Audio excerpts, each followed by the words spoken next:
What is up, party people? Welcome back to my channel. If you're new here, my name is Devin and I'm a self-proclaimed pen nerd and paper freak. If you could at all relate to that, you might want to consider subscribing because I do a lot of videos just like this one. I am so floored by the response that I got on my fountain pen collection video. I really appreciate everyone who took the time to watch, like, and comment.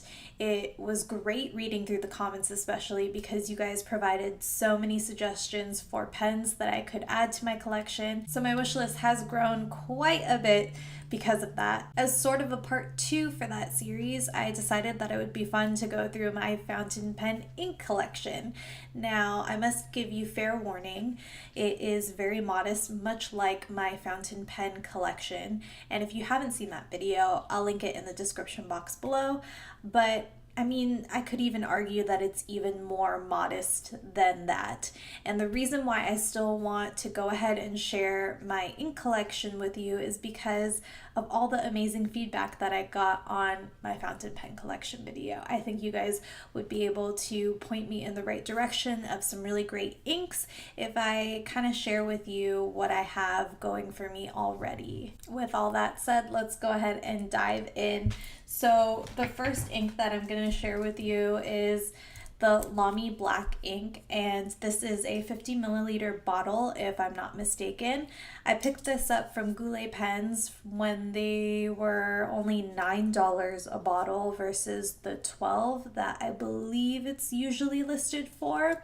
And I went ahead and picked this up even though it's just a black ink because I thought it would be a good staple to keep on hand. I do have a little bit of buyer's remorse only because there are so many great inks out there that I just don't think that this is one that I will be reaching for as much as I thought originally. The one thing that is cool about the Lamy ink bottles, or at least these ones, is that they have a little blotting paper. I haven't used it yet, but I think that's pretty cool. The next bottle of ink that I want to share with you is the Lamy Vibrant Pink, and this is also a 50 milliliter bottle. This was the special edition ink for its counterpart pen, the Lamy All-Star in Vibrant Pink for 2018. I like this ink a lot and I have talked about it in previous videos, but if you're just hearing it from me for the first time, this is a really awesome ink. There's a lot of glitter in here, so there's something to keep in mind if you're not totally jazzed about, the maintenance.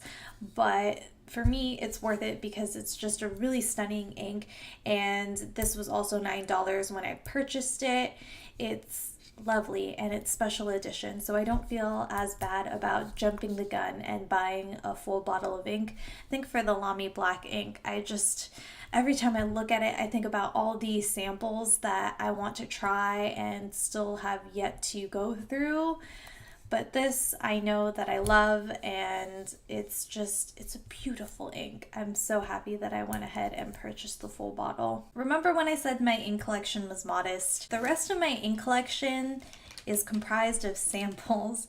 So I think this is where you guys could really come in and help me with suggestions of how to move forward with what might be good to add to my collection. So I went ahead and purchased these individual samples from Goulet Pens. The first one is Robert Oster Sydney Lavender, and you can probably tell from looking at the vial that I've used up most of it. It's what I have in my TWSBI Eco, and I've talked about it in previous videos. So I do like this ink and would like suggestions that are similar. I do like purple, and that muted lavender is totally my jam. I also picked up the Noodler's Black Australian Roses. I haven't tried this yet, but the swatches on the website looked really nice. I also picked up the Robert Oster Rose Gift Tint, and this seems like it would be a very troublesome ink to clean out of a pen. So I'm really hesitant to use it, but it's such a gorgeous color. So I might go ahead and use it in my Daiso fountain pen, since that's my least expensive fountain pen. So if something were to happen to it, I wouldn't feel bad about ruining it and having to replace it. But yes, if you guys have any tips too on cleaning out your fountain pens and just like maintaining the pristine writing experience, I would greatly appreciate that. I also picked up the Diamine Starlit Sea. I haven't tried this yet, but again, I was drawn to the swatches that Goulet Pens had on their website. And then I picked up this little set, and I want to say this was their sheening sample set. So all of these have a sheening property to them. There is Robert Oster Tranquility, and I have this inked up in my Lamy Safari Petrol. Now I don't know if it's the pen and I don't know if it's the ink, but it's the first time that I'm inking this pen, and all started out fair and well, but now I feel like it's just giving me a lot of hard starts and there's just skipping. And I'm not too familiar with the terminology, but that feels like the best way to describe it, and it's just not the most optimal writing experience. And I've only had it inked up for maybe a week, so it's not time to clean it out yet, I don't think. I mean, I guess I should just for good measure and see if that helps, but I don't know. It's a little bit of a disappointing combination if you ask me. I do like the color of the ink. Moving on, I have the Colorverse Quasar. I don't know if I'm saying that right, but you guys can let me know in the comments below. And I haven't tried this yet, but I've seen the swatches on the Goulet Pen website, and I mean that's essentially why I picked out these inks, because I thought they looked nice. There's also Organic Studio Henry David Thoreau. I've seen a lot of people talk about how despite the ink being so wonderful looking, it's also a pain in the you-know-what to clean out of your pens. So I'd love to hear your guys' thoughts on the Organic Studio line, if it's just one specific ink or if it's the whole line. There's also the Organic Studio Ernest Hemingway Santiago Sea Blue that I got in this little sampler. So before I go and ink up my pens with the Organic Studio, I'd love to hear any advice that you guys have. And then there's also Organic Studio Nitrogen, which beautiful ink, but again, I've heard is very problematic when it comes to cleaning. There's also the Organic Studio Ralph Waldo Emerson. I didn't realize that there were so many Organic Studio samples in this little set, but there you go. And then I also have Robert Oster Fire and Ice. It looks like a really nice blue.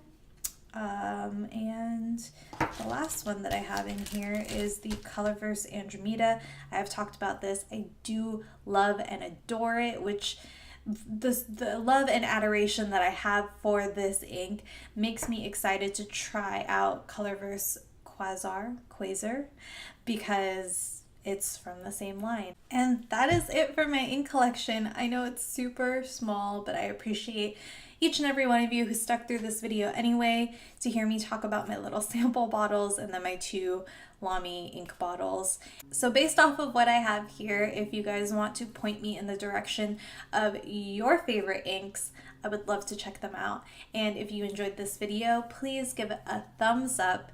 If you want some more pen and paper goodness, I'll leave links to videos that I've done previously in the description box below. And don't forget to subscribe. I do my best to upload every Tuesday and Thursday evenings. Thank you guys so much for watching, and I'll catch you in the next one. Bye.